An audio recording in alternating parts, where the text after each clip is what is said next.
Hi everybody, thank you for coming. I'm Jean Lanoue. Today we're going to talk about internet marketing, so hopefully everybody's in the right room. So I'm going to be talking about bringing leads to you online. This is me. These are some of the certifications and qualifications and those kind of things that I have. Social Genie is an agency, and we'll talk a little bit more about that later. But I want to tell you how I started and why I started.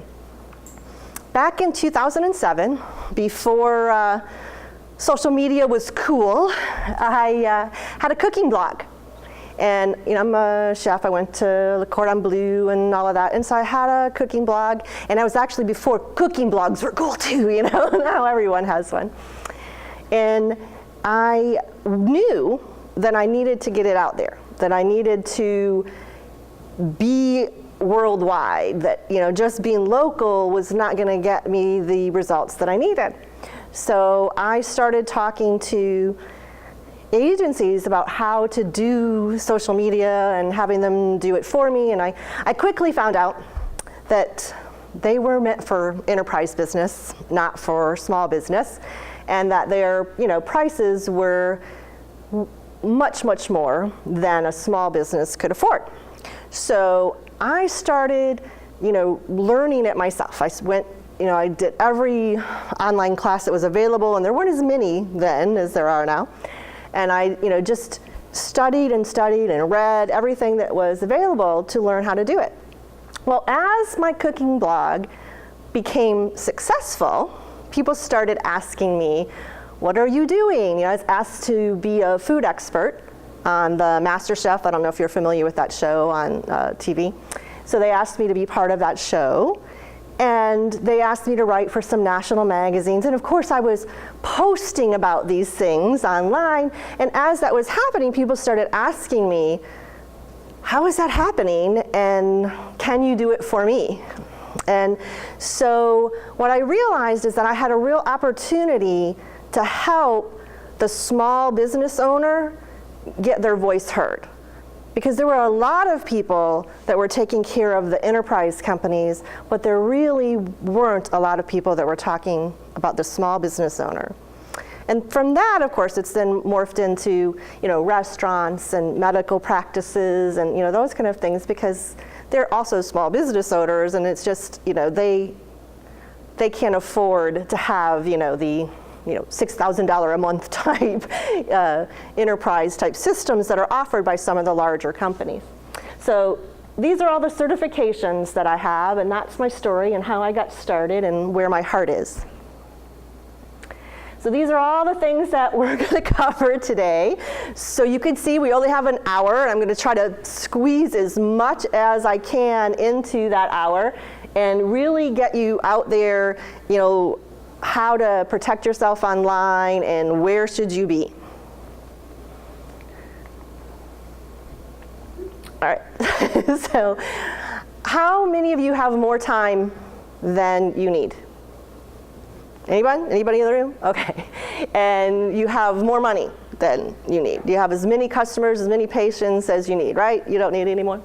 Well, right now, the typical way to be found is by a referral or a print ad, or even your website. Most people now have websites, although I do work with some that still don't have a website.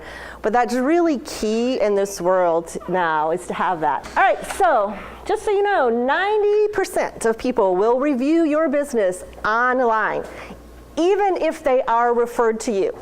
So if somebody says, this is my doctor, I really like them, great. They're going to go out to LinkedIn, they're going to check out that doctor's profile, and they're going to start looking for reviews on all the different sites.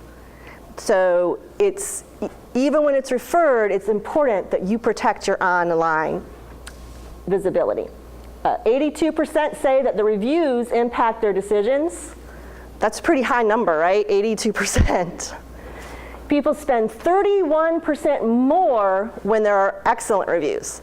So not only is there a better chance that they're going to come to you, but they're willing to spend more for you because you're the best at what you do.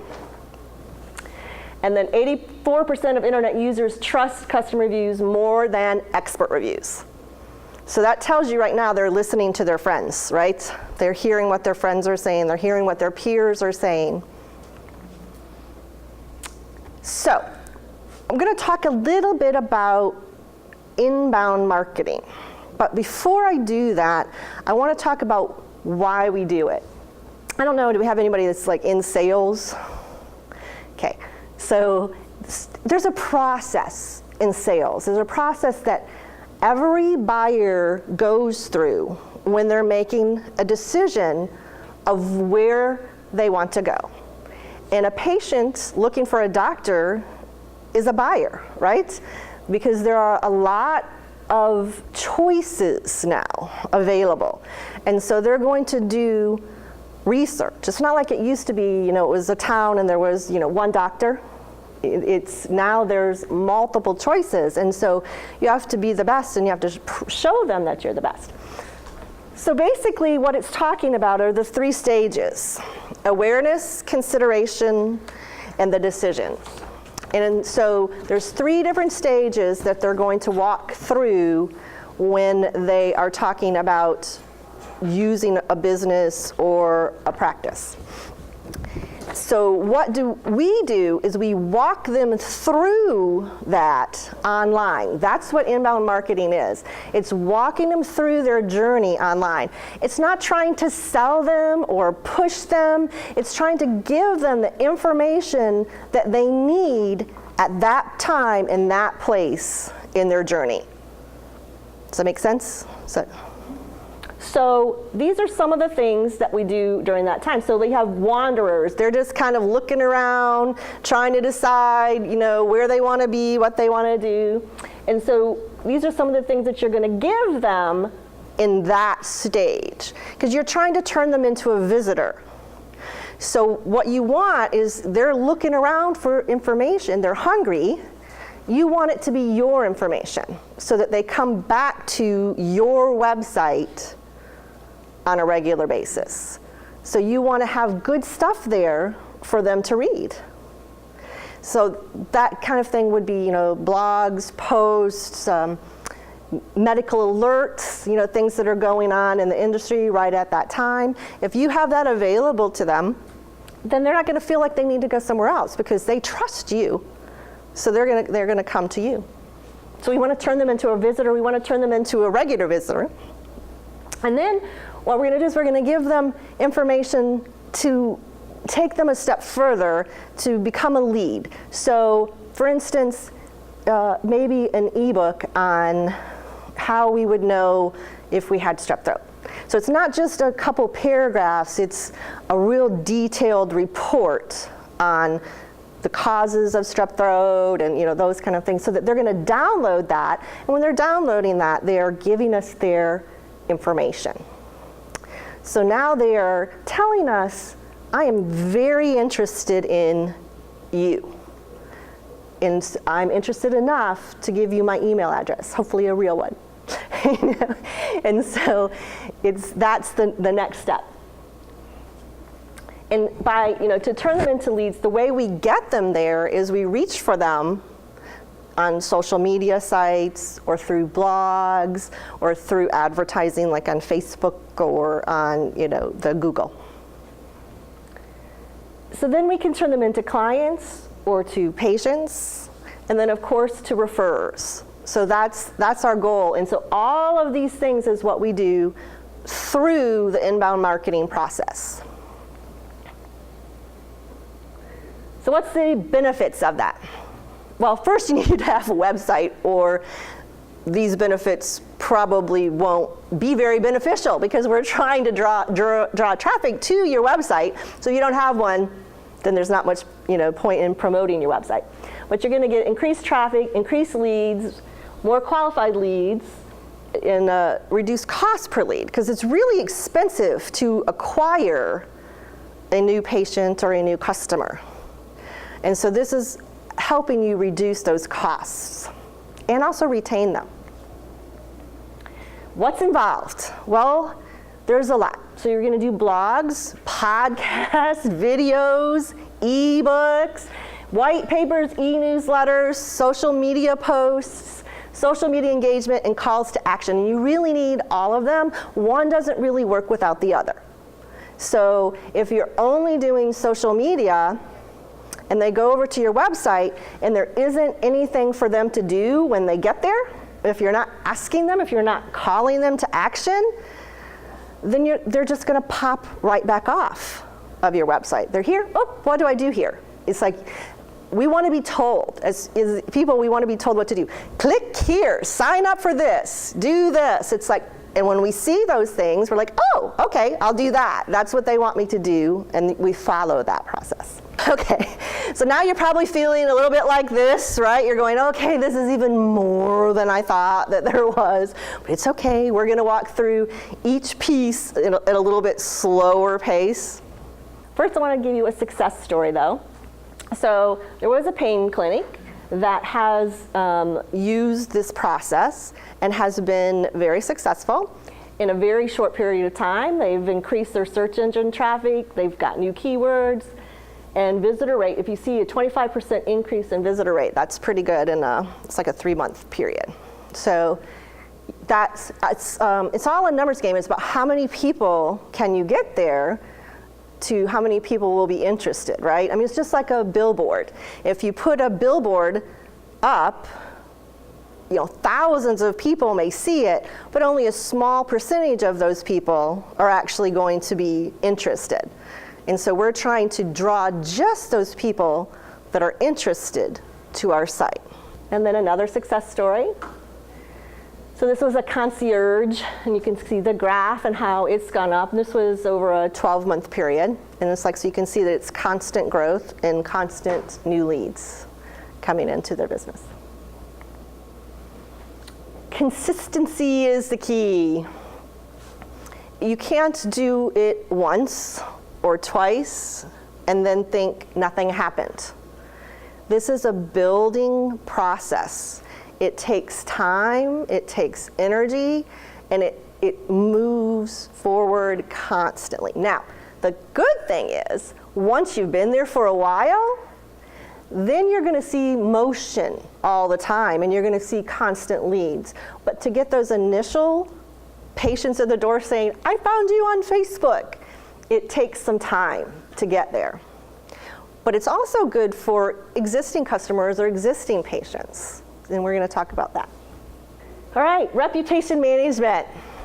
So by show of hands, how many people are online, have a website, have social media platforms? Okay.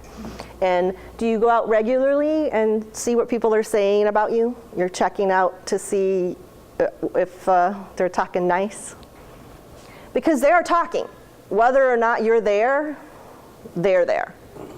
So you have to accept the fact that they're going to be talking about you. Whether or not you wish to participate, that's up to you, but they're going to be talking. They're referring. There's a group that I belong to on Facebook, and I'm going to say at least 3 times a week, somebody asks, who's your favorite doctor? And they're getting those referrals. People are then tagging the pages and saying, I go here. And I'm telling you, it's all the time the same group. And it's like, so they're talking online. They'll also talk bad. It is, and you know, but so that's why you have to protect yourself. So here is a list. These are all of the different places that you need to be. Yes. It's pretty overwhelming, but all of these lead them back to your website. And all of these are what are called backlinks to your website, and they're good backlinks, not fake backlinks, and so Google likes them. Okay, so there's a lot, I know. There's a lot of different places that you need to be, and it takes time. This is a process to get approved. They might send you a card. You have to put the code in. So it's quite a process to make it through all of this. But the good news is that doesn't cost you money. Those are free, although those sites are free. And then These are also some free steps that you can take on a regular basis, you know. Google your name. You know, if you have a business name or a practice name, Google it. See what's being said. See what they're talking about. And you can then reply to those things, you know, and say, you know, I'm sorry that happened, or thank you for coming. I'm so glad you had a great experience. Whatever the case may be, you know, when you're in those conversations, you're going to be showing that you care. Google Alerts. Have you heard of Google Alerts? It's something that you can do, you know, straight through Google. You set it up, and then every time that your name is mentioned, or your business name, or it's something that you know, might care about. For instance, you know, for me, it might be Facebook in Orlando. And so every time that's mentioned, Google will send me an alert and tell me, we found this online, you might want to know about it. And then, of course, when you Google your name, you look for the negative comments first so that you can address them. You want to look on the first page, especially. You really want to take care of the ones that are on the first page. Now, when I say take care of, you cannot have them removed. So if someone said something negative about you, even if it's not true, you cannot have it removed. What you can do is get so many positive reviews that one negative one won't matter. And you can respond to the negative one that's not true in a very nice and polite way. You know, I had one that was a dentist, and it was talking about the fact that they didn't have a good experience, and you know, the dentist went, they looked up their records. This person was never in their office. And so we just nicely said, you know, we really wanted to take care of this issue and help you out, but in our records, we don't show that you were ever here. There are several dentists in this area. Perhaps you have us confused with one of the other dentists. You know, so it's just a nice way. You don't want to be rude and, you know, get into a battle, but just you can address the issue. And then another one, there's a couple other ones besides the Google Alerts that I like. You can only get a certain amount on the mention.com or the socialmention.com, and then you have to start paying.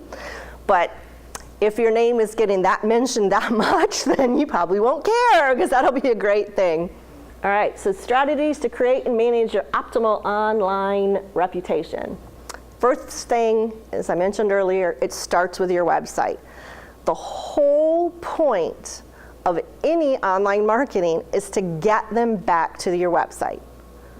The reason that we want to do that is because that's where you are. That's your hub. That's where all of your information is. The more people that go to your website, the more likely you are to be found. The higher you are, you're going to show up in the ranks. So everything that we do is to get them here, to get them seeing you on a regular basis. So it needs to be professionally designed. So often I see websites that are less than professional. And this is, if you were going on a job interview, you wouldn't give somebody a resume that was handwritten in cursive and they couldn't read it, right? And it's the same thing for a website. You need your website to be something that people understand, they get what you're about, and you have to know who you're trying to reach. One client that I worked with, it was physical fitness, and he had a beautiful website, very professionally designed, gorgeous. It was black and white, and it talked about that they were, about the people that were really into physical fitness. And so my first question to him, of course, was, who is it that you're trying to reach? Who's your target? And he said, women 50 pounds or more overweight. I'm like, what? It's black and white, and it talks about that they're heavy duty into fitness. I'm thinking you're not talking to your target when you're looking at this website, right? Because what you would be, where's my pain? You know, where are the kids on my back? Where are all those things that, keep me from getting to the gym? And that's what you would want to talk about, instead of, and you wouldn't want to have black and white, when you're trying to target women. I mean, that you need to have color. So it was surprising to me how this beautiful website was still not being effective, because it was talking to the wrong people. If his target were bodybuilders, he would have been all over that, because that's who I thought his target was when I looked at the website. I thought he was trying to reach bodybuilders. Okay, and then of course you want to link to all of your other online activities. I'm hoping that your blog is not separate, that it's actually connected directly with your website in some form or fashion, and that you have, on your blog a counter for every time somebody shares or likes it to any of their social media platforms. So you want to be sure that all of that is connected together. It's key, though, that you never want to take them off of your website. So if they're clicking to go somewhere else, you want to be sure that your website stays up. All right, that's really important. And again, we already talked about the highlight, what your target wants to know about you. So it's really key that you know who you're trying to reach. And then strategies to create and manage an optimal online reputation continued. And we'll just kind of go through this quickly. I think I talked about this, and I'll be talking about some of it later. But we're going to talk about the online communities. There are patient communities that you can talk in, and there's LinkedIn groups and the Google Plus communities. And they're all places that you can share your blogs and your great information that you have. Make sure you're active. That's the key word on this whole slide, is that it has to be active. It has to be daily, not weekly, and certainly not monthly. It has to be kept up all of the time. Okay, so your website, I think I already talked about all of this stuff, but you want to make sure that it's who is it for, and you want to have a call to action. So we talked a little bit about call to actions. Have you been to websites where you've seen those that say, click here to download this, click here to sign up for this? Most of the time they're not saying sign up for my newsletter, right? And if they are saying sign up for my newsletter, how many times do you do that? Probably never. And so it's important that you have a call to action, but it's one that they actually want to do. So that, signing up for the newsletter, while your newsletter, I'm sure, will be great, that's not what they want. They want to know what they're getting in that newsletter. So if you're giving them healthy recipes, sign up here to plan your, weekly recipes, your weekly menu.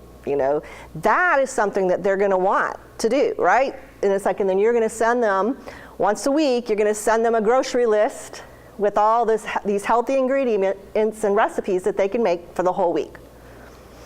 And so that would be something that they would really want. An ebook. So there's lots of different kinds of ebooks that you can do. I have one doctor that did one on fast food and what choices to make if you have to eat at a fast food restaurant, the choices that you should make. That's something that people would want, agree? That they want to know that. Yes, I love social networks. I love what I do, and we're going to talk now, we're going to move into talking a little bit about the different areas. So what else? How many have heard of Google Plus? Anyone? Okay, one, a couple? Okay. You have to be there. It's not an option. It's Google. Who do you think Google will rank higher? Something that you put on Facebook or something that you put in a Google product? Can you guess? Yeah. It's like, it's not an option.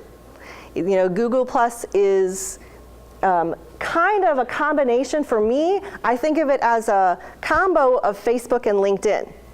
It has a place where you can just do your whole online resume, and you can, just like you can on LinkedIn. And it's very professional. They have some wonderful communities with some great ideas.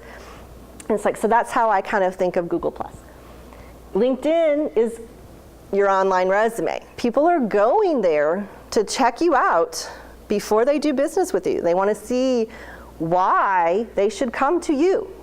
So, having the nice, where you went to school hanging on your wall, that's great if they're already in the door, but if you don't have it online, they're never going to see that. And they're never going to see all the things that you've accomplished. And then Facebook, that is perfect for current patients. And again, I mentioned referrals, referrals, referrals. You have to be on Facebook, even if you are trying to reach businesses, because businesses are owned by individuals. And so if you want them to refer you, you need to be on Facebook so that they can. Oh, I forgot to mention with LinkedIn, it's a great place to reach out for business partners too, or for doctors that are looking for referrals from doctors. It's a really, people are there and they're looking to do that. They want to do that. What else? We have YouTube. It's hot, right? YouTube is hot. You got to be there. Everyone is there. All age groups are there. So it's just like Google+. Those two are just not options. You need to be there. Twitter is for the under 30 group. So that may not be where you need to be, depending on who you're trying to reach. Pinterest is a large number of women. So if women is your target, I don't care what you do. If you are trying to reach women, you need to be on Pinterest. I have almost 18,000 followers on Pinterest, and all I post about is social media and inspirational quotes. So can you imagine how much traffic that's bringing back to my website? So it moves quickly there. So it's a great place to be. All right, so what's the advantages of using the online marketing? Well, it's, quicker to read than email, so people like those little short posts. That's why they like Twitter. It's easy to share with others. That's the great thing. Getting referrals is so much easier because they can do it quickly. And in our world today, it's all about quick, right? We want to be able to answer you quickly. We want to be able to share the information quickly. If we have to look it up, we may not do it. So it has to be easily available. Disadvantages, it's time consuming.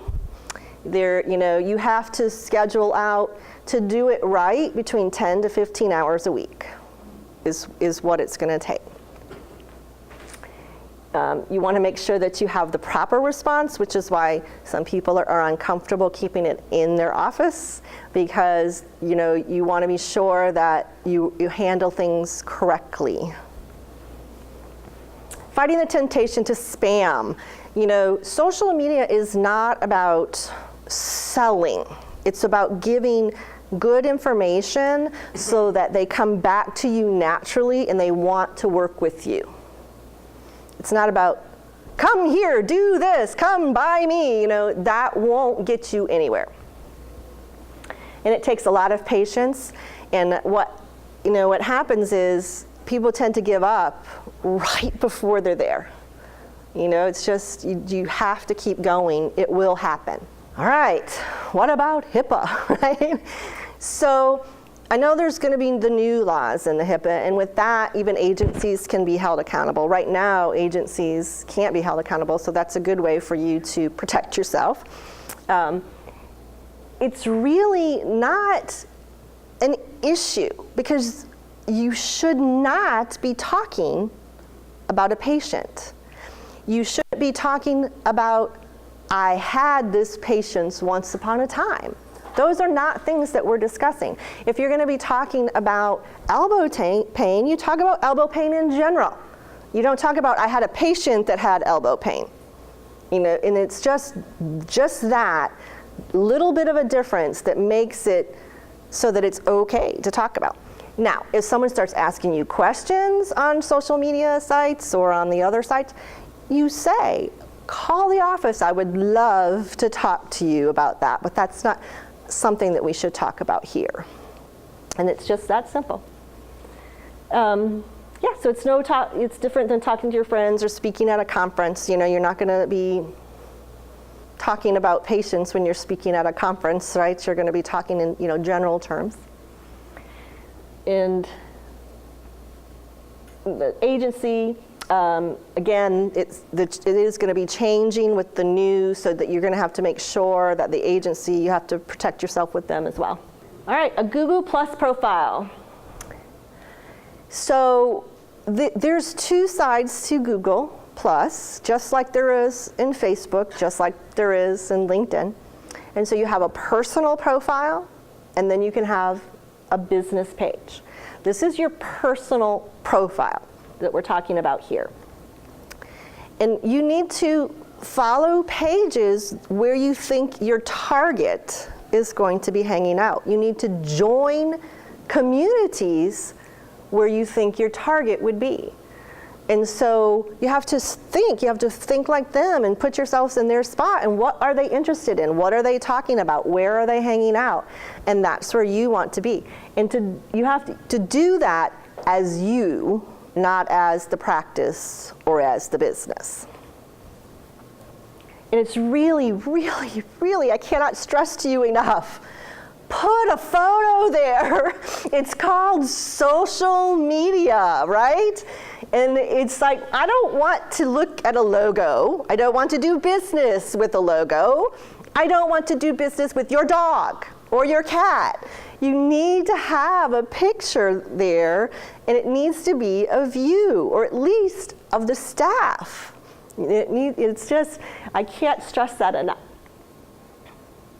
And then you can do a Google Plus page, that's a business page, and you can link that to local. So that's going to be one of those directories that we saw earlier where you need to be listed. You can tie all of this in together and have Google know where you're located. And this, people go there a lot, and this is where your blogs need to be. So when you're putting your blogs on your website, they need to be shared here in order for Google to like you. And you want Google to like you, right? Do you know that Bing is part of Facebook? So, you know, Bing's, you know, Google is the #1 search engine, and then YouTube, and then Bing. And it's like, and Bing grew so much because they actually are the search within Facebook. And we talked about that, join the Google communities. You can join local conversations. You can, you know, if you want to grow your network worldwide, you can join, you know, conversations all over the world. You can even create your own community. So, you know, if you want to talk about pain management, then you could, you know, start your own community about pain management in Orlando and start having those conversations, and then people are going to come along and join in the conversation, and it's your community that you've started. LinkedIn. You want to talk in groups, and you want to have a company page, and this is a great place for fundraising. You know, people are really, they pay attention to those kind of things. I'm assuming everybody has LinkedIn, yes? LinkedIn page? Yes, okay. So this is a lot for a slide. I really put this information here for when I email it to you, so that you'll have all this information at your fingertips. It's not something that we need to cover all of this today, but I just thought that you would like to have all of this information and all the 4 different things that you can do on, you know, that a lot of people don't know. Add a business page. Everybody has the personal profile, but they don't realize that they can have a business page on LinkedIn. It's pretty new. It's just, yeah, it just started last year. But in order to advertise on LinkedIn, you have to have a business page. You can only do that through your business page. And the advertising on LinkedIn is extremely powerful. You know, you can take it down to a title. So I can have a post, and I can show it to practice managers in this zip code. And so, you can really, really reach your target using this advertising thing. And then, again, we talked about joining and creating groups and joining in those conversations. So MOROF, we're here today at the MOROF event, and they have an open group that, I encourage you to join. That is great to get some information on upcoming events, and they really follow all the things in the medical industry and what's coming up. And then you can filter your updates. I don't know if you realize that you can do that, but you can actually hide things that you don't want to see. So often, and you can do this in Facebook as well, so often I hear people say, well, I don't want to, be connected to them because they put so much junk out there. Well, then don't show their stuff to you anymore. You can do that. But I wouldn't not be connected with them because you never know where that relationship might go in the future. Okay, so then I get asked these questions a lot, so this is why I have this. What's the difference between a profile and a business page? So it's called, when you're looking at yours, it's called a personal timeline on Facebook. And so on that, you can only have 5,000 friends. Only. I actually have 3 Facebook profiles because 5,000 really isn't that many. And so you can only, now they've added, though, you don't have to do that anymore because they've added the follow button, so people don't have to friend you and they can still follow you. And it's like, but in the old days, when, it's like if you got up to 5,000, you had to start deleting people in order to have, more people be able to follow you. And so that's where you add a friend, is on your profile. But there's no analytics. You can't see who's looking at it. You can't tell what's going on there. So if you're posting as a business there, you're actually breaking Facebook rules. And if you have a business name in your personal profile, and I know you're going to say, I see people that do that all the time. Yes, they do. But now you sound like my teenager. That doesn't mean you should follow them, right? So it's against the rules. It's one click. One click for me to report you, and they will shut you down. If I say this profile is a business acting as a person, there's a click that I can make for that. And if I say that, and Facebook goes out there, they will shut you down. I've seen them do it multiple times. And so then you have lost all of the efforts that you did. So if you need to have a personal profile. You cannot have a business page without having a personal profile. But you're not supposed to be operating that as a business. That needs to be your name, and then your business name should be on your business fan page. And that's unlimited, and that's where they like the page, they follow the page. And you can get a detailed analytics, so you can see what time of day people are looking at it. You can see what age group, what they're interested in. And you can advertise. You can do Facebook ads. All of that would be from the business page. So I hear people say, well, I don't really want to have a business page. You need to have a business page. You need to have both. You need to have, the way that it was designed is because it's social networking. You have a personal and then you have a business. And they're not separate. They're one and the same.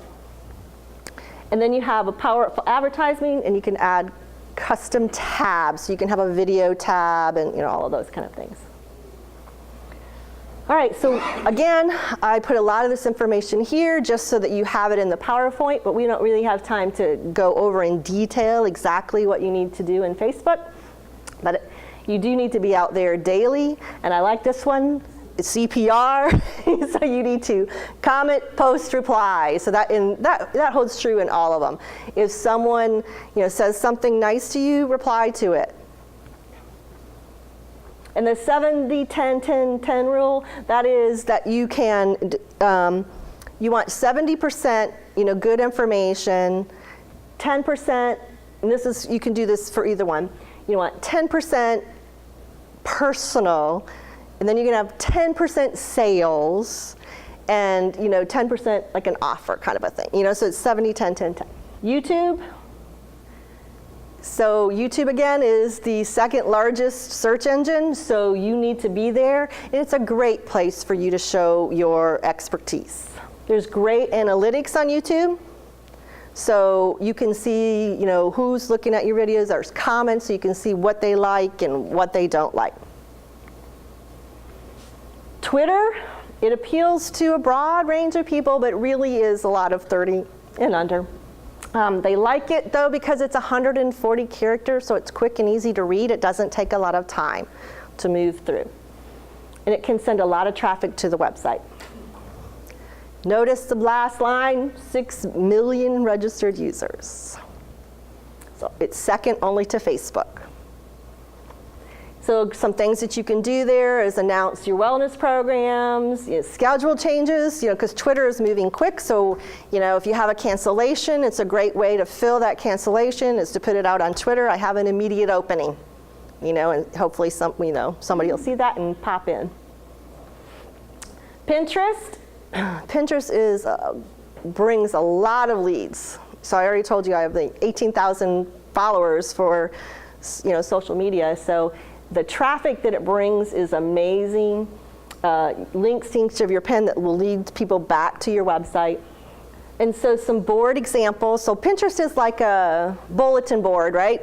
And and then you're pinning pictures on the bulletin board.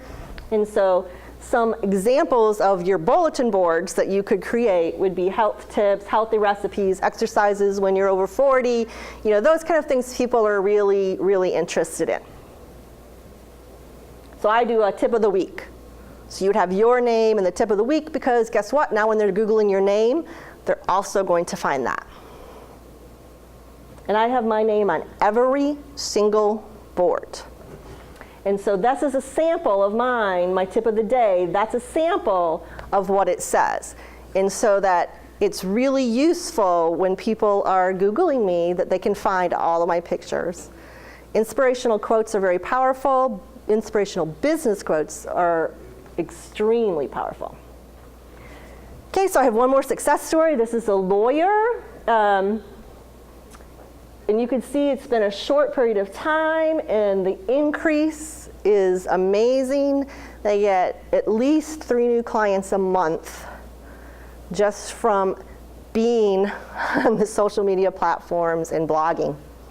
I mean, truly, that's, really what it amounted to. All right, so you're still confused? Then we're here to help. So it's like if you're still, I still have a ton of questions. I still need to know where I need to be specifically. We can talk about that after, but she's going to allow us to answer some questions now. These are some of the things that I do. This is the agency, and when I say I don't actually mean I have a team of people that I work with that, will do all of these different things for you. All right, and you can sign up to have your weekly tips sent to your inbox and the information about the next webinar. So I want to thank everyone for coming, and I'm going to open it up to some questions now. So if anybody has a question, yes? Could you please repeat your Facebook 70-10-10-10 rule? Sure. So 70% is good information. It's tips, techniques, good stuff for them. 10% is personal, so maybe a party going on in the office, or something that, especially if you're talking about wellness, something that you might eat for, so something a little bit more personal. And then 10% can be events, things that are happening, and then 10% can be salesy. So I forgot to turn my phone off. So 10% can be, come to us, this is what we do, this is what we're about, that kind of it. Anybody else? I have a question. Wait. What's the best practice for getting online good comments, or online, like on Yelp or feedback? The best way From a reputation. So say you get a bad comment. Mm-hmm. What's the best practice of getting your clients to comment on Yelp or whatever in a good way? Doing it while they're with you is the best way, because when you can send them a request through an email, but we're all busy, and when we get those, we tend to put them aside. So the best way is to have a little app on an iPad and to have them do it right then, right there, or if they're talking to you and they say something great, then you say, would you mind if we recorded this, if we just shot a quick little video, and just do it right from your phone, ding, ding, it's like right then. All right, so we have time for reputation management is key now to social media, and to the earlier point, sometimes we will have maligners, competition, or some bad apple destroy an otherwise good image. Besides trying to bury that with a lot of good comments, how else can we effectively address that negative issue without creating an online war of words, if you will? That's one question. The follow-up is, with all the other social media available, is there a central dashboard that a busy practice can be able to go to and do maybe a one-time entry and be able to feed multiple websites? Thank you. Okay, so yes, you can. There isn't really a way to address it other than to nicely say, gosh, I wish I would have known that happened when you were here so that I could have taken care of it. Or, as my example of the dentist, that didn't, I don't show that you were in my patient records. I really wish that I could find out, what had happened. I would appreciate you calling the office. It's like you can't be mean, because it's not, that's just going to hurt you, and you don't want to call them a liar. You just want to just address it very nicely, very simply, and, say that I would have taken care of that had I known, or say, I don't show you in my records. Could you be getting me confused with someone else? And the second part is yes, and I actually have a handout that will give you some of those. One of them is called Hootsuite, which is a good program to do. My new favorite it is called Friends Plus Me, and it's a Google Plus app that will then post out to everywhere else. And Google likes it, therefore it's my friend. So, all right, so I'm gonna say thank you again for coming, and if we're gonna stop here, but I will be available if you have any questions so that we can talk one-on-one.